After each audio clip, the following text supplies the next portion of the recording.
இந்த பக்கம் இன்னொரு காட்டுல அப்படியே பாக்குறதுக்கு டீனு மாதிரியே இருக்கிற ஒரு பறவை மீனும் வாழ்ந்துகிட்டு இருந்துச்சு. ஆனா குணத்துல அது டீனுவுக்கு ஸ்ட்ரெயிட் ஆப்போசிட்டா இருந்துச்சு. அது காட்டுல இருக்கிற எல்லா விலங்குகளுக்கும் தொந்தரவு கொடுத்துக்கிட்டு இருந்துச்சு. அது மட்டும் இல்லாத ஒன்னா நம்பர் சோம்பேறியும் கூட மத்த பறவைகளோட சாப்பாட்டை திருடி சாப்பிட்டுக்கிட்டு இருந்துச்சு. சிங்கராஜா மீனுவை பிடிச்சிட்டு வா அப்படின்னு கழுகுக்கு உத்தரவு போட்டாரு. அதனாலதான் அந்த கழுகு அதை துரத்துக்கிட்டே போச்சு. அட கடவுளே, கழுகு! இன்னைக்கு உங்களை நான் சும்மா விட மாட்டேன். தைரியம் இருந்தா என்ன பிடிச்சு பாரு. மீனு ரொம்ப குட்டியா இருந்ததுனால மரக்கிளைகளுக்குள்ள போய் ஒளிஞ்சுக்கிட்டு அந்த கழுக ரொம்பவே வெறுப்பேத்திக்கிட்டு இருந்துச்சு. அந்த நேரத்துல டீனுவும் சாப்பாடு தேடிக்கிட்டு அந்த பக்கமா தான் போயிருந்துச்சு.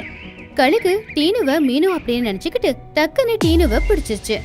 அட, யார் நீ? எதுக்காக என்ன பிடிச்சு வச்சிருக்க? இப்போ உன்னோட ஆட்டம் எல்லாம் முடிஞ்சிருச்சு. வா சிங்கராஜா கிட்ட. அப்படி கழுகு டீனுவை தூக்கிக்கிட்டு அங்கிருந்து போயிடுச்சு. பாவம், அந்த பறவையை பிடிச்சுக்கிட்டு போயிடுச்சு. இப்போ மீனுவுக்கு ஒரு ஐடியா வந்துச்சு.